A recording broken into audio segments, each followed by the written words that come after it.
Good morning, and I'm going to describe how I choose boards for board bows.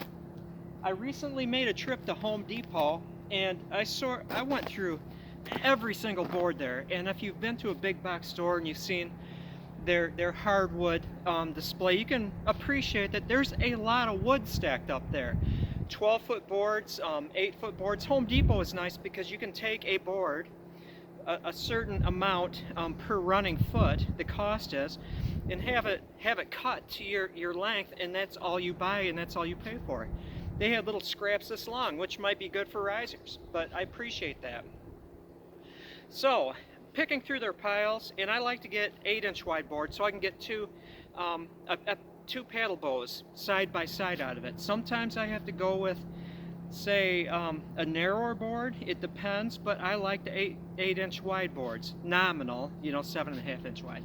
If you're lucky, you can score a 12-inch wide board and you can get a lot of bows side by side. But you can picture, if you have a log like this and they're sawing it kind of at an angle and not from the center of the log to the other center, you're going to get runoff in the grain. But out of all that wood, I was able to find one 12-foot board, 8 inches wide, cut it in half into 2 sections. It's sitting right down here. Now I'm going to describe the grain pattern. The first thing, and I'll just grab one of the boards, is I can appreciate that you may not be able to see the grain, but this is generally a good board. I have one side of it, one bow running on this side, that the grain is running from end to end, more or less. It somewhat pinches off here, but when you start getting towards the tips, you have a little leeway depending on the shape of the face of the bow. On this side, it's more plain sawn, which means that if you were to see the growth rings, they're almost flat. When it's laid here, the growth rings are almost flat. So it's almost like a stave-made bow. On this, there's a runoff here, which would be about mid-limb, and that's going to determine the effective upper weight of that bow. With one little flake running off, and it's not great, I could get a decent weight bow, especially if it's rawhide back to help support that. The glue's going to soak in there. Red oak is ring porous, which means that it absorbs really nice, and so this is going to keep that little flake down. And so I would have no problem whatsoever making a 45-pound bow out of that. So that's what I'd aim for. This side, where the grain is running from end to end, I can max out the upper limit of red oak for a 2.5-inch wide paddle bow. So that's no issue. Now, as far as when you're looking through this pile, these piles, what you're looking for basically is a grain that's running from end to end, nice and parallel. Pretty obvious, because you don't want to have it running off, because the weaknesses will be where the grain runs off. On a narrow bow, you can get away with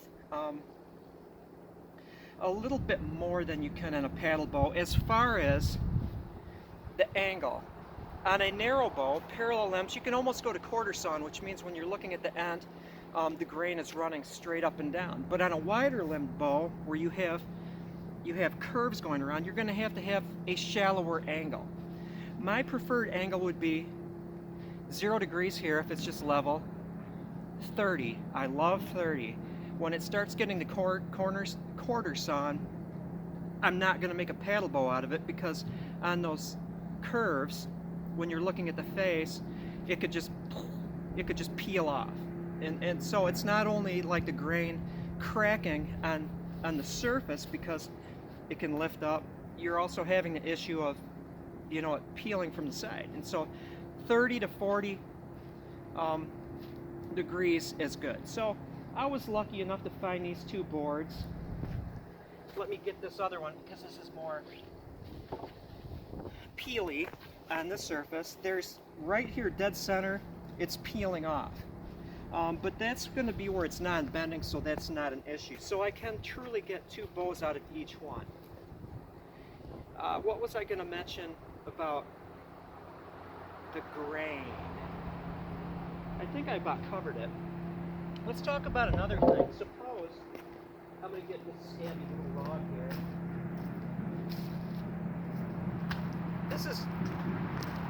This is certainly not a bow stave in any way, shape, or form, but it demonstrates making a bow out of a small stave. If I was to split this, and I had this crown here, this curve on the upper surface, I could look at this thing, and I could say, I'm not worried about that curve if it's a narrow bow. If I'm making a wider bow, yes it will. If I'm making a bow this wide, you can picture you're going to have it like really thick in the center and really narrow on the side, so that's not good.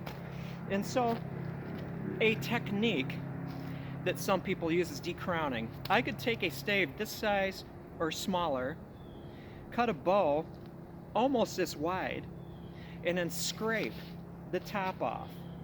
It's called decrowning. You're knocking that edge off of here, or that roundness over here. It's decrowning. So basically what I'm doing is I'm turning this into this, a board.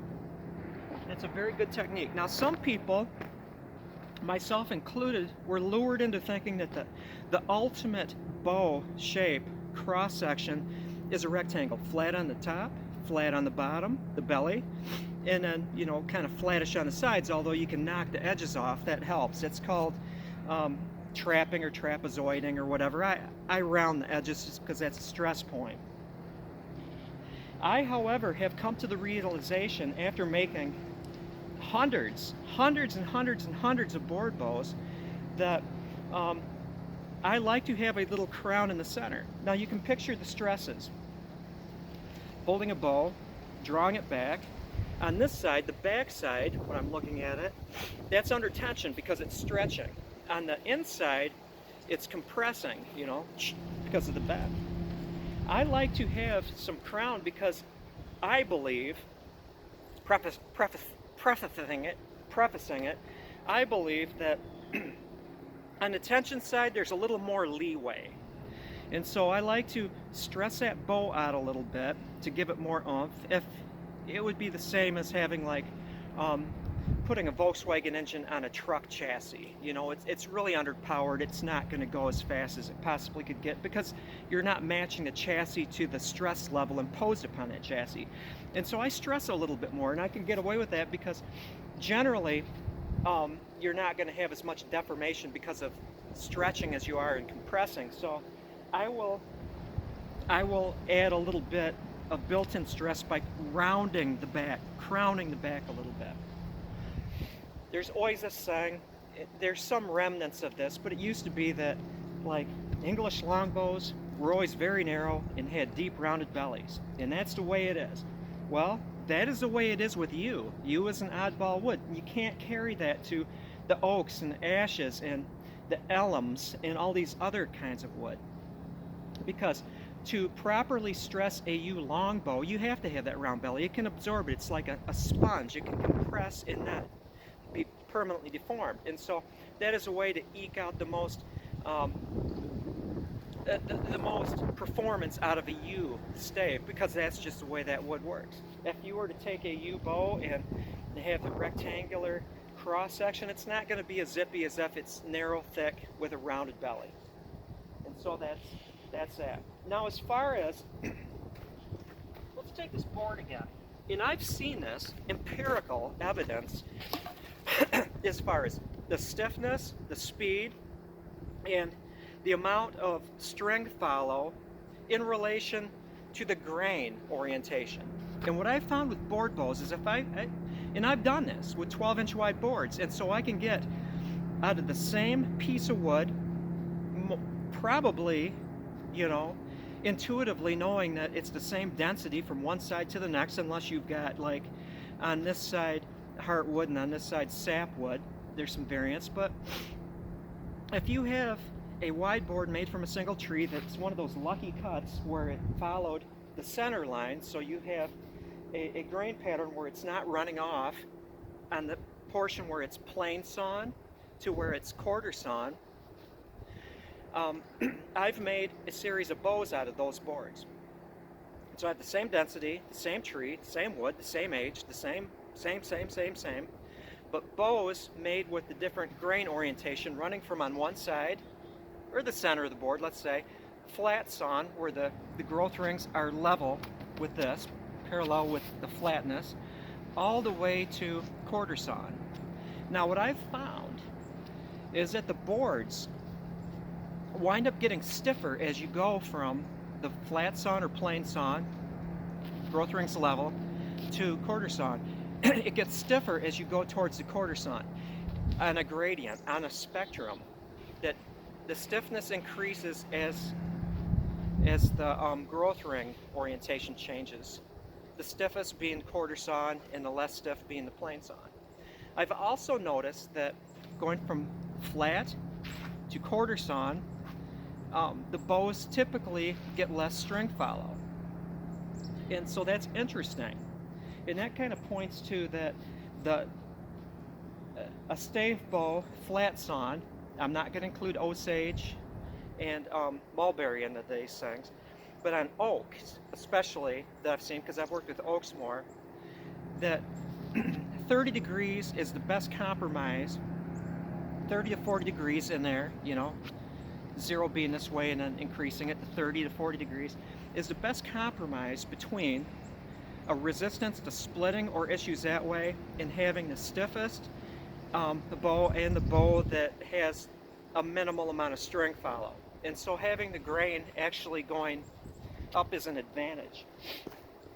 Now, historically,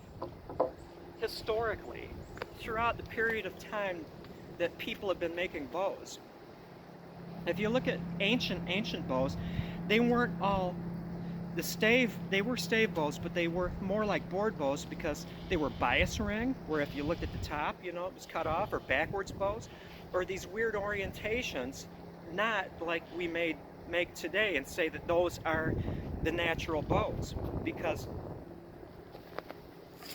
they'd be made from a stave and then just shaved down. In the far gone past, the bows actually in many cases resembled board bows because of that different sort of orientation of the growth rings. And that is that.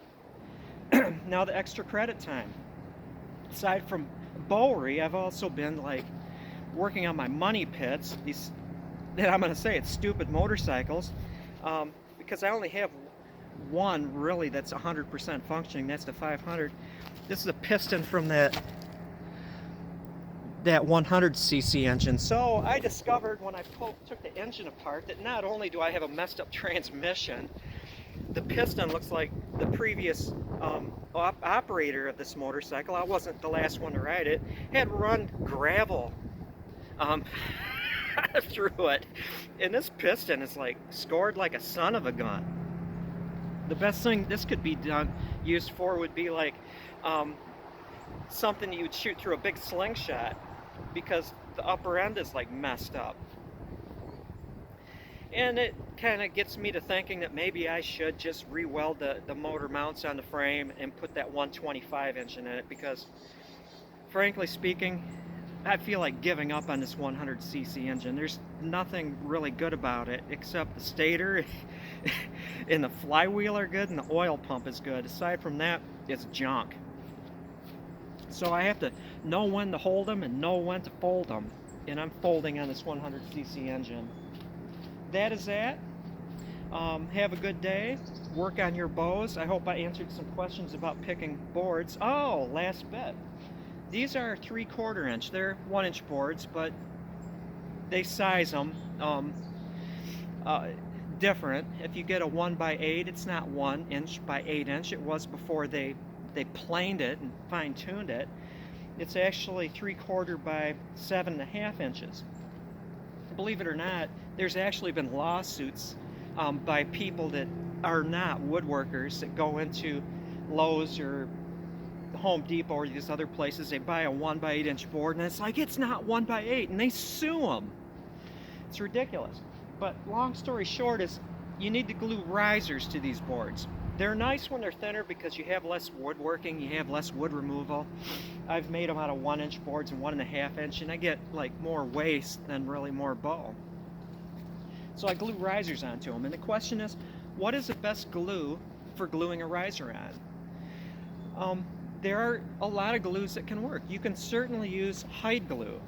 You have to warm the board so it stays liquid and keep it warm. I've got a warm box, and I power it with a heat gun, that allows that hide glue to soak in before it gels. You can use an epoxy. Epoxies work well, but I actually like Gorilla Glue because what that does, you put it on the surfaces and it's a urethane, so it's activated by moisture.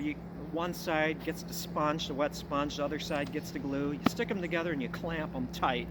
And it's not like a lot of glues where you have to worry about clamping them so tight that you create a dry joint. It squeezes out the glue. You do clamp the Gorilla Glue tight. And it will foam, it will swell, and it'll start invading the pores of the wood. It'll get a beachhead, and then it'll continue to foam and go deeper, so it creates a good joint. So I like Gorilla Glue, a proper Gorilla Glue bond. That's just my preference. I like that. Yep, that's about it. I'm going to say now, thank you for watching. Hope I answered some questions. If you have any more, certainly just ask me. I try my best to be receptive to questions, answering everything. I do not get notifications if there is a response. And so on my older videos, I'll get the original question, what is this about this? And then I'll answer it. And then that person may respond again, and I won't get a notification for that. It's not that I don't want to respond to you anymore, it's just I don't know it's there, and I've got like 3 million videos, so I don't go through all of them to see if I've gotten any new responses. If you have a question that you asked, the best thing I can say is just go to my most recent video and just ask it whether or not it has to do with that topic, because that is the best chance. Or start a new one. Don't respond to my response in the original question. Do another one, and then I'll get a notification for that. And so we got to keep the responses fresh, or else I just don't see them. That is all. You are released from this formation. I'll do a little pan around here so you can see that it is a fine winter day, but we lost our snow because we had a warm-up. But it's gone down in temperature again, and so we're getting a little snowfall. Take my glove off. There I am.